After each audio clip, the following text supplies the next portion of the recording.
இந்த ஆலயம் உனக்காக.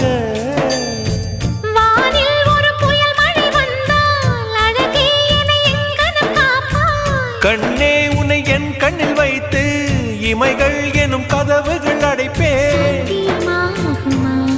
நான் சத்தியம் செய்யவா?